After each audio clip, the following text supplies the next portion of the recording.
You're right, take off. I can do this. Okay. He was a member of one of the. You know what? I'm going to say this. He was a member of the greatest Sun Devil basketball team here. He went on to play 16 years in the NBA and was a premier shot blocker.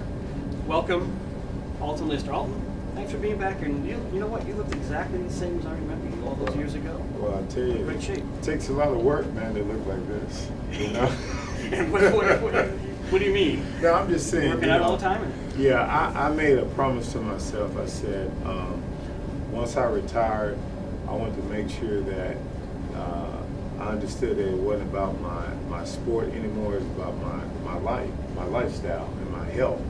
So I took the same mindset, and it's easier to, once you get older, your metabolism slow down, and you still want to just not do it. But I've been so active because I've been coaching, and in fact, I've been overseas. And at one point, I was working with 3 teams, and I'm very hands-on with the players. So I had to get out there and demonstrate and do all that. Only thing I don't do is when they go live, is play defense, because I don't want to get elbowed in the head or the face, and then it gets personal. So I don't want to do that. Well, let's go back.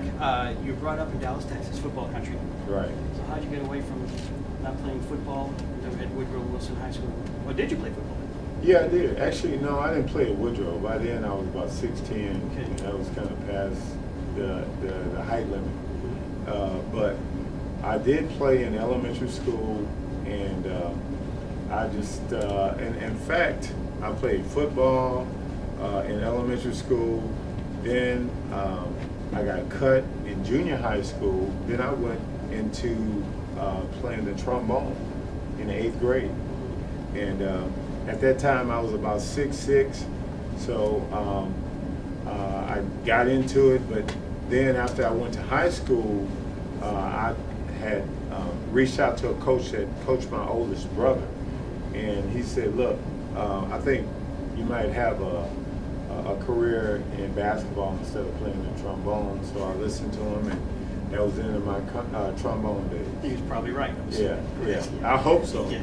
I think it worked out pretty good. And you and the team had success there, All-American status there. Yes. And then you went on to play junior college at San Jacinto Yeah. Junior College. Had success there. Why'd you go to junior college first? Well, actually, I had an issue with I was a non-qualifier. Okay. So at that time, you could go to go to a junior college for 1 year, and then transfer. So that was my kind of the thing that I thought that I wanted to do. But I was on a very successful junior college team. I made All-American, led the nation in block shots and rebounds, and we lost in the finals in Hutchinson, Kansas. And so then I decided to leave, and had all these different schools. I went through the recruitment process twice, out of high school and also coming out of junior college. And you had tons of offers both times. Yes. So the second time around, I mean, it was even sweeter because, I made sure that that when I went on the trips that I had a great time, and I pretty much knew what I was looking for. And it's amazing, when I came out to Arizona State, it was just something about the environment, the guys were on the team, the coaching staff that I really liked, and I just felt like, how when you go somewhere and you say, this is the place, I just knew that this was the place. What were some of the other schools, some of the other options? I could have went to Louisville, I could have went to SC, Kentucky, all the Southwest Conference schools. I was heavily recruited because we had just lost in the finals. Like I said, I had led the nation in blocks and in rebounding. So, and plus I was about 6'11", and I grew another inch when I arrived here. And this is the thing with me, when my shoe size stopped, that's when I stopped growing. I stopped growing at 19. And 19. shoe size, Okay. and all of it worked together.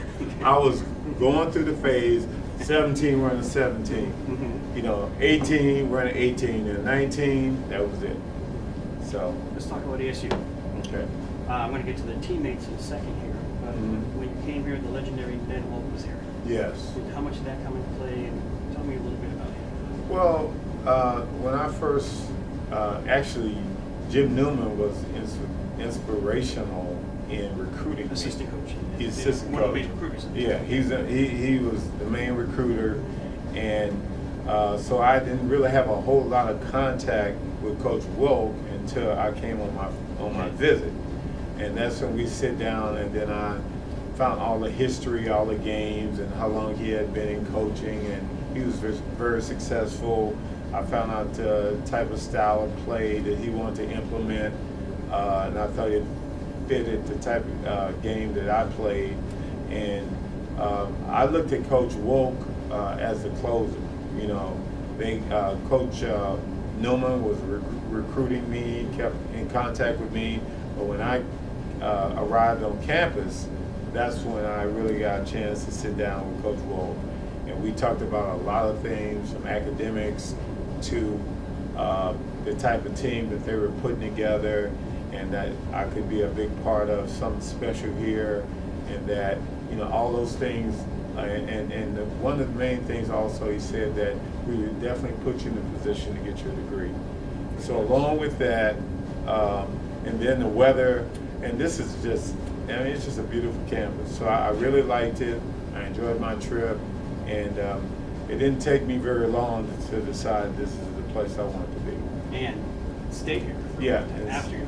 Yeah, exactly. The team, like I said, ASU, probably the best team you folks have had here. Yeah.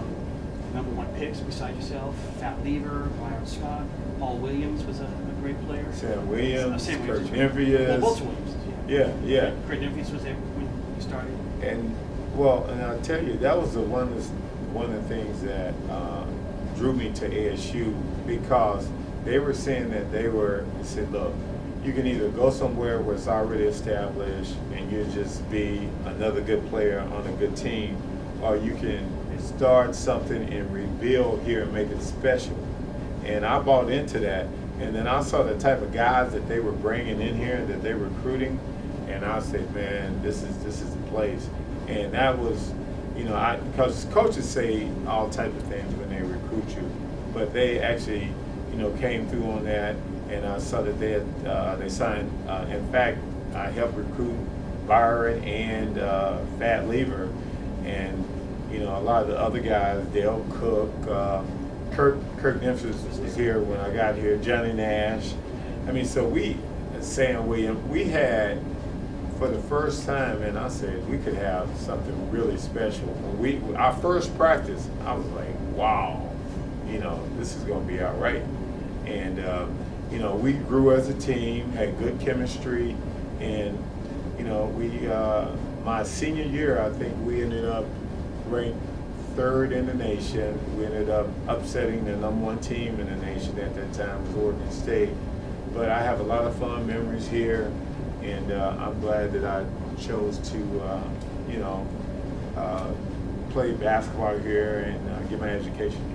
You touched on it too, Walt, because ASU at the time was known as a football school. Yeah. The basketball program hadn't been established, and what you folks did, you put On the basketball map. on the map. Yeah, and that was one of the things that I feel like people remember you longer when something is not established and nobody expected us to do anything, no expectation. So we just came in and we handled our business, and we built a solid foundation, a good program, and you know, from that point on, I mean, my 3 years here were just great. Those 3 years, did that, the way you progressed during that time, did that give you confidence and say, hey, I'm ready for it? Yeah, you know, it helps when you're playing along some other great players and you're winning. And so that kind of, you know, I realized once we started playing against the top teams, because we played against a lot of top teams, and we were beating those teams. And, you know, I remember my senior year, we had like 5 or 6 overtime games that we won, and that's unheard of. But not only that, while I was here, I was selected to the Olympic team, and you know, it couldn't have worked out better for me. And you know, it was just a dream situation. I love the guys. I'm still in contact with a lot of my former teammates, and you know, I'm glad that I chose ASU. You're giving me great segues, because the next thing I wanted to talk about was the Olympic team. Okay. The 1980 Olympic team. You guys had an unbelievable team there. Yeah. But. I like the but. Yes, because those who may not remember, the United States boycotted that Olympics because the Russian invasion of Afghanistan at the time, and the Olympics were being held at Moscow. Right. In Moscow. Right. So there were 5 other countries who boycotted it, and in that Olympiad, Yugoslavia ended up winning, which is a team, judging by some of the players on the U.S. squad, Sam Bowie, Shays, Ronaldo Blackman, Isaiah Thomas, Mark McGuire, just to name a few. You guys wouldn't have had much problem. And so how hard was that, especially at the time, and now looking back at it? The hardest thing was that we had to go through the whole process of the trials. Then we went to Colorado Springs, and we were preparing as if we were going to participate. And then at the last minute, they just decided to get politics got involved in it, and you know that was the main disappointment. That if they had let us know that at the beginning, because I mean we were doing a lot of things to prepare ourselves, and we felt we had a really good chance to win the gold. And back then it was all collegiate players, and we had the standard had already been set by previous Olympic teams, and so we were just preparing ourselves, looking forward to going there and compete and win the gold. But we'll never know now because we weren't able to do it. Was it something that you just felt I was out of your control, and so I imagine it was just a huge disappointing feeling? Yeah, it was a disappointment because again, that's your dream, to play for your country, to wear the red, white, and blue, and just to be a part of that. I mean, I was still in college. I was a junior in college at that time, and that was one of the, even looking back now, that was one of the biggest highlights of my career, just to be a part of that. It turned out to be maybe one of your biggest disappointments too. Exactly. In 1981, drafted first round. Yes. To Milwaukee Bucks. Yes. Good situation for you there, wasn't it? Great situation. All veteran team. They had lost in the Eastern Conference Final the previous year about 1 point to Philly. And so when they got me, they were grooming me to be the heir apparent to Bob Lanier. I was going to say, he was your mentor, wasn't he? Yeah, he's my mentor. And that's not a bad one to have. No. On and off the court, by the way. Yeah, exactly. And we're still, really good friends today. But the thing they didn't tell me is that when you go into a situation where it's all veterans and you're the rookie, oh man, they had me doing stuff that I couldn't even imagine. For example? Well, first of all, it's a very humbling experience. You go from all this success in college and Olympic team and all this, but I mean, I was last on the totem pole. I would be in situations where I'm on the bench, not even in game, and I get yelled at and cussed out because Bob didn't run down the court. And Nelly would run down and say, well, big man, he used to call me big man. I said, big man, you didn't work him hard enough in practice. That's the reason why he's not running. And when I used to come out of the game, Nelson used to meet me at the half-court table, just cutting into me like you couldn't even imagine. And a lot of that, I think, really built a lot of just perseverance. It made me tougher. It made me what pro basketball was really about. And it's not about you, and you have to work your way up, pay your dues, and establish yourself, and that's what I had to do. But I wouldn't have no other way. I really appreciate all the things that I went to because it made me, and I had a long career. It made me realize that at any time, this thing could be over. So you have to treat it like a job. You have to be a professional, and you have to come work every day. When you mentioned Don Nelson, obviously Don Nelson, the Hall of Fame coach, Right. former Celtic star and everything.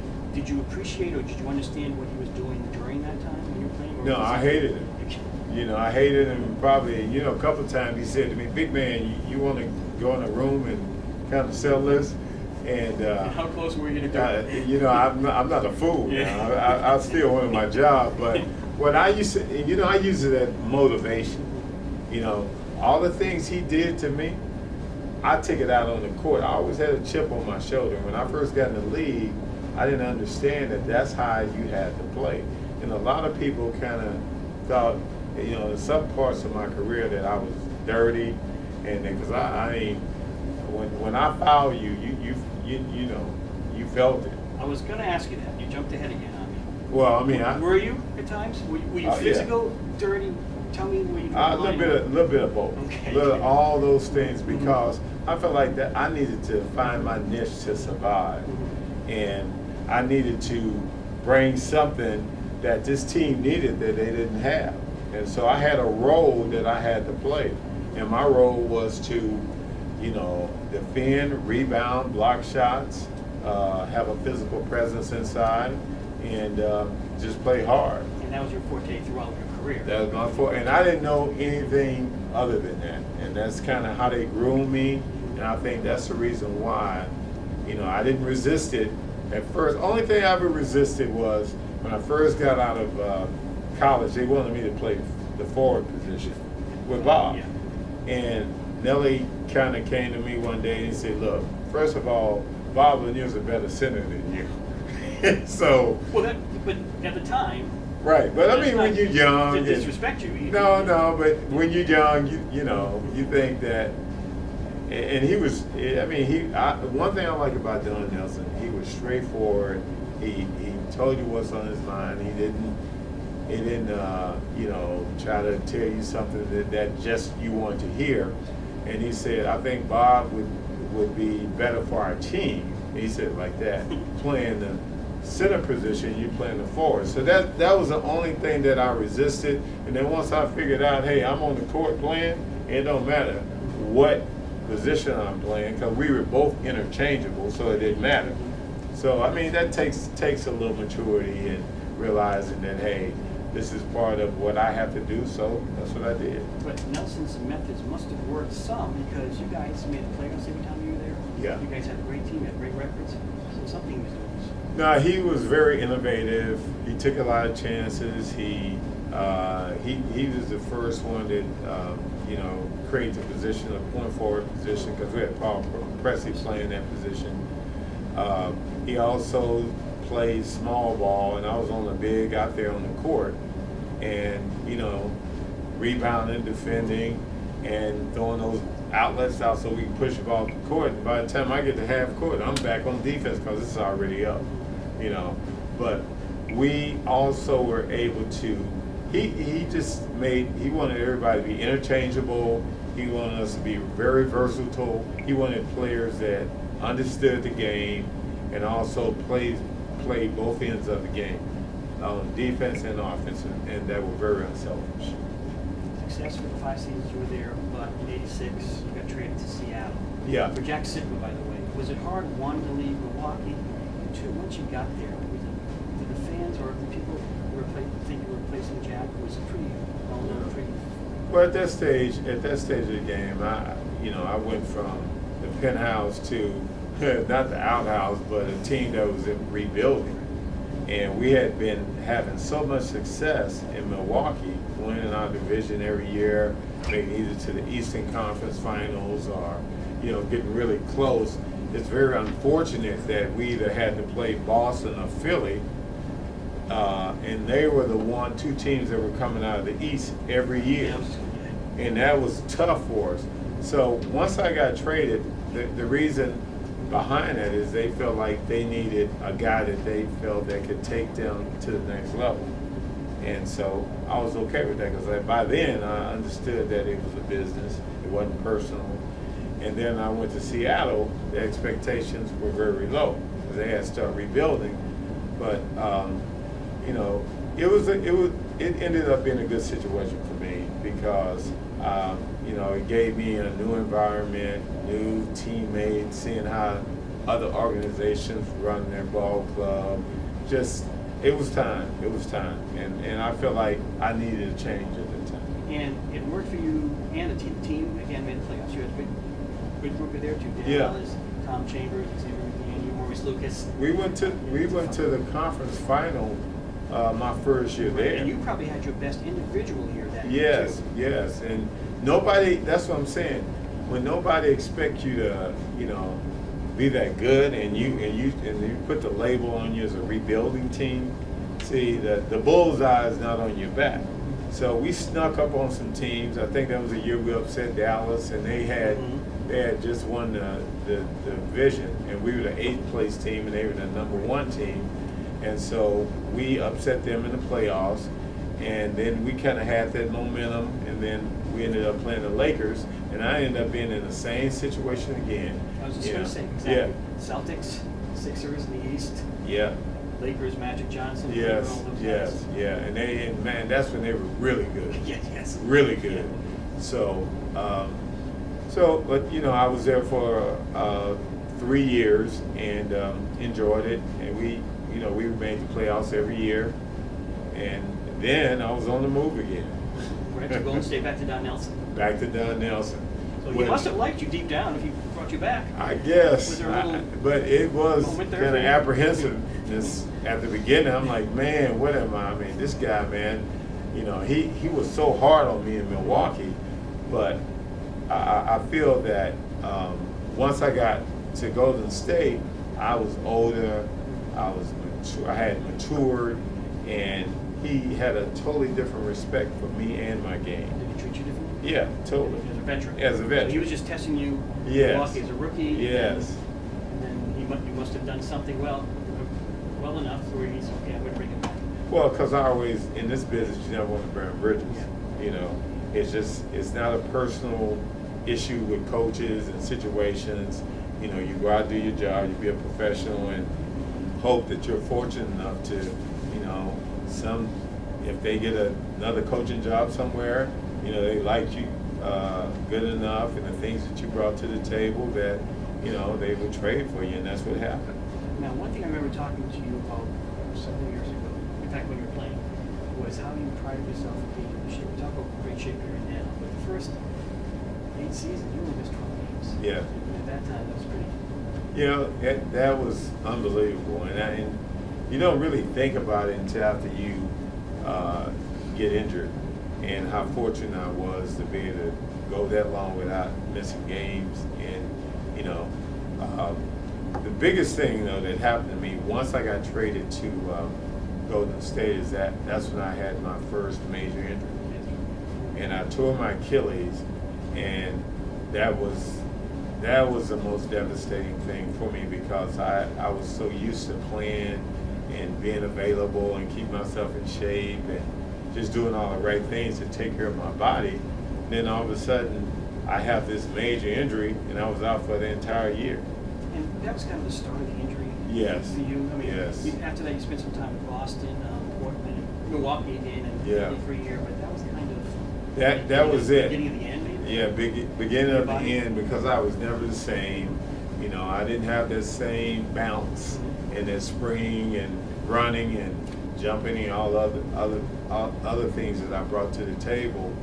But I was still able to adjust my game based on, you know, the type of player I was at that time. But now that I understand what happened was, the reason I kept getting injured is that because I started compensating for different parts of my body. After you have a major injury here, then my back went out and I was out. So I started just playing few and few games each season that I was in the league. So it became more frustrating. 97, 98 season, Portland, 3 games into it. Yeah. I guess your body told you that Yeah, was enough. that was enough. I'll tell you this, and I talked to Mike Dunleavy about it, and I said, look, Mike, only thing, my whole objective is to get on the injury list for the whole year. Mm-hmm. You know, I don't think I can bring too much, but, you know, I'm gonna stay, because we were teammates. Mhm. We were teammates in Milwaukee. But I said, look, you know I'm gonna be a good guy in the locker room. You know I'm gonna do whatever you ask me to do. And I'm gonna mentor the younger players and do all that. I said, hey, it's okay for me to be on the injured list all year, you know, if that's what you need from me. But at that time, they had to pay me too much money, so they said, you know, I think this is not going to work that way. So I decided, and we all decided that, hey, the best thing for me to do is just go ahead and, you know, hang up the sneakers. After 953 games, and one note I found was, I thought it was kind of interesting and funny.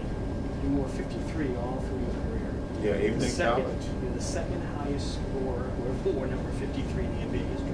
Wow. Do you know who the highest one is? Oh, Artis Gilmore. Yes, very good. Yeah. Yes.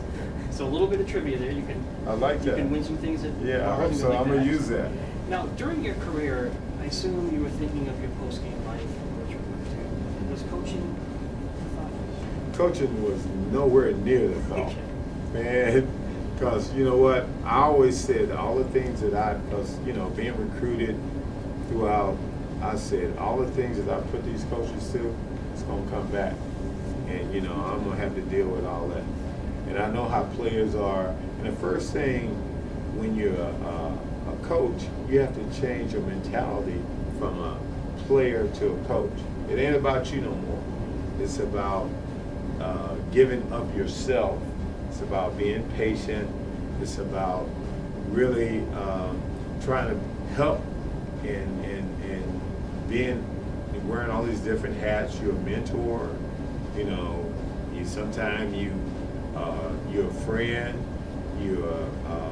Sometimes you can even be a father figure to them. So I just felt at the time what happened with me at the end, because I was hurt a lot, I kind of fell into that role anyways. So once I got out of the NBA, I got a coaching job right away in college, and that's how things started. Before we get into the college Mason and all that, I want to ask you, how much of your coaching style is Don Nelson, Bernie Quickstep? I mean, those are pretty wide-range coaches. Yeah. How much of each or... Well, you take a little bit from every situation, and you know, I tried to build a lot of what they were doing into my own coaching philosophy. So how rough were you with the freshmen?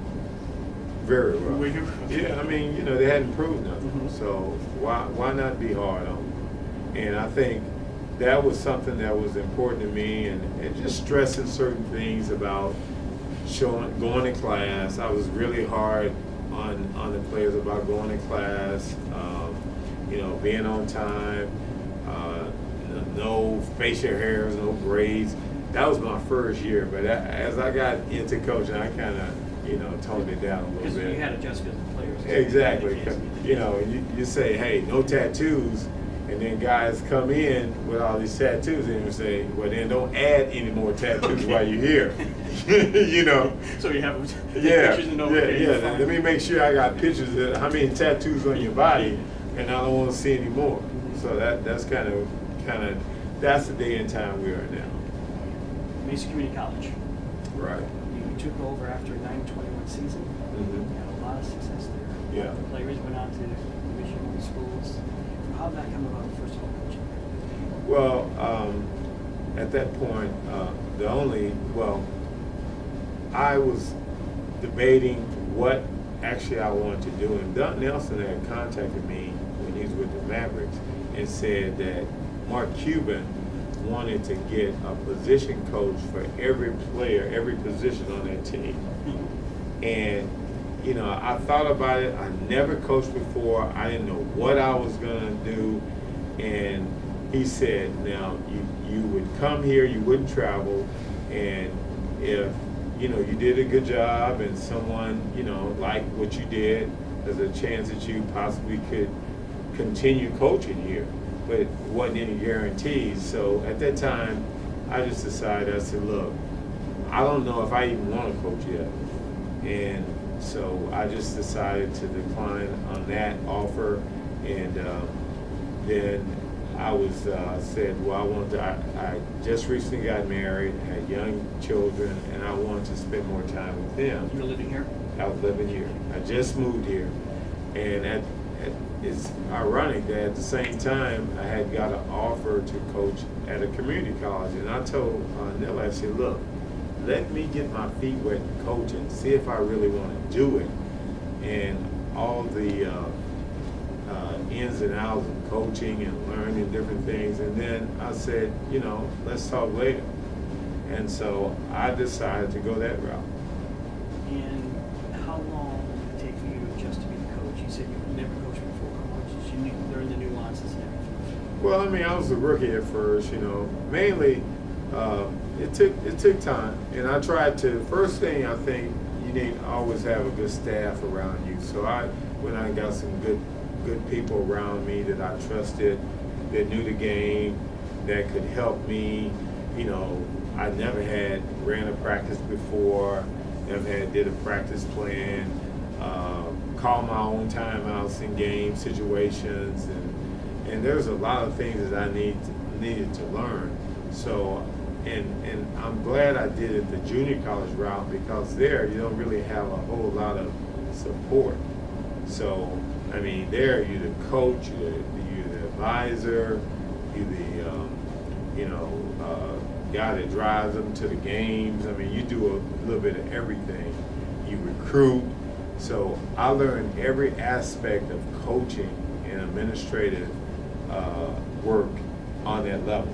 And I think that really helped me to prepare me. And I was there for 7 years. And I mean, I would deal with some kids.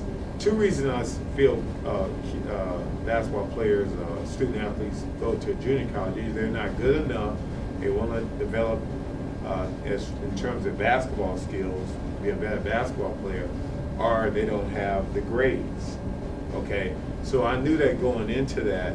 So I really wanted to make sure that all the kids graduated, that because I've had some experience in junior college where, they had me taking all these little crazy classes, and it had all these electives, but it had nothing to do with me graduating. So I wanted to make sure I took all the bad things that I was exposed to as a coach and tried to implement the good things to the players that I was going to be working with. And I thought that worked out. And success on the court too, 5 seasons, 20+ win. Like I said, all the players went to D1 school. But during that time, you also spent some time at Pete Newell's camp. Yeah. Pete Newell's big man camp. Pete Newell, for those folks who may not know, is the predominant, coach or instructor for. He's a guru. Guru. He's a guru for centers and for. Yeah. And you know what? All along when I was at Mesa, my objective was to coach at a higher level. The NBA, mainly, I wanted to get back in the NBA. So I just happened to contact some people, and that's when he had the camp in Hawaii. And I called Pete because I was a former pupil of Pete, and I was in his camp when I was a younger player. And I called him. I said, "Look, would you mind if I come and just observe and watch and learn?" He said, "No problem." So I had to end up paying my own way, and I was there for a week, and that's when they were working with the NBA guys and the college. And so after that first year, I came again. And so I said, "Pete, you mind if I kind of get on the floor a little bit and start doing some things and start trying to learn some things?" He said, that's great. And then by the third year, I was full blown one of the guys that were doing all the demonstrations, and I wasn't one of the lead coaches yet, but I always had a guy with me that had more experience than I did. And at that time, we had NBA coaches that could coach in that Pete Newell's Big Man's Camp. So then, by the 4th year, he decided that he wanted to only work with college players. And so we moved to Vegas. And we still would have a handful of NBA players, but the NBA players started wanting to play more. This was all footwork. This was all learning, reads, reaction, all these different moves, counters, and understanding playing that position. And the biggest thing, I would call it a footwork camp. To me, because today, most of the athletes and most of the players just want to use their athleticism. But if you can use that and footwork and read the defense and have counters once they take something away, I think that's going to make you even a more effective player. So I ended up being, one of his top guys there, and I was doing it for 8 years, and I enjoyed it. Really didn't. I think we got paid $200, and it was 6 hours a day, $200 for that whole week. And it wasn't about the money. It was about the fact that, and I remember Pete Noel always said there's two different types of people in basketball. There's a coach that coaches, and then there's a teacher. So I always felt like I wanted to be a teacher and really teach the game the right way and not yell and scream and all that. We never did any of that. We outlawed dunking so guys could be able to use their right hand and left hand, finish around the basket. I had so much, just my passion for it. Just teaching and being in that type of environment, it really helped me. And in fact, that's how I got a job in the NBA. With the Hawks. With the and Hawks. Mike Woodson, because of the work you did for the camp. Yes. You were noticed, and you were there for 1 year, 2 years? Yeah. One year. Yeah. Two. Two. I'm sorry, yeah. Yeah. In fact, what is, I'm trying to think of the coach that coached here. And his son was at the camp. Coach at ASU? The coach at the Suns. He passed away. Fitzsimmons. Oh, okay, with Gary. Yeah. Should've known, okay. Yeah, Gary. Okay. Now his son was at the camp, and he had been watching me for years. I didn't And know. he was a scout then for the Hawks at the time. Yeah, and he had been watching me for years, and I didn't even know, because once I get on the court, I'm in a zone. I don't see anything around or whatever. I'm just doing my job. But they approached me about, they had this young team. There's a lot of big guys that needed developing, and they thought that I was a perfect guy that could come in and work with them. And that's what I did. And, it was a great experience for me. And we made the playoffs for the first time in 9 years, and had a lot of great young players. So I really appreciate the experience that I had with Pete Noel to take me to the next level to coach in the NBA, because that was my goal. Then another huge career change, another change in your life. Yeah. I think it was Paul Howard. Yes. And tell folks who Paul Howard is. Paul Howard he was one of the assistant coaches here. It was Jim Newman and Paul Howard. Yeah, when I played here at ASU, and both of those guys were hell of a recruiters. I mean, unbelievable recruiters.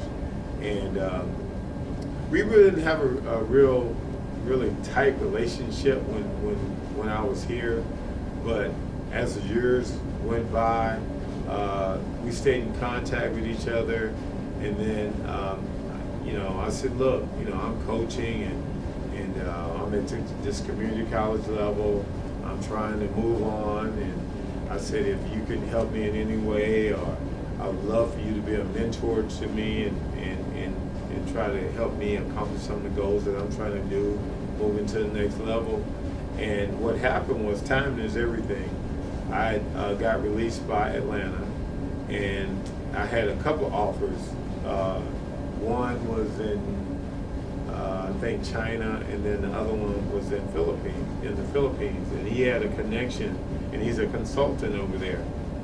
So he told me about it. I'd never even heard of the Philippines.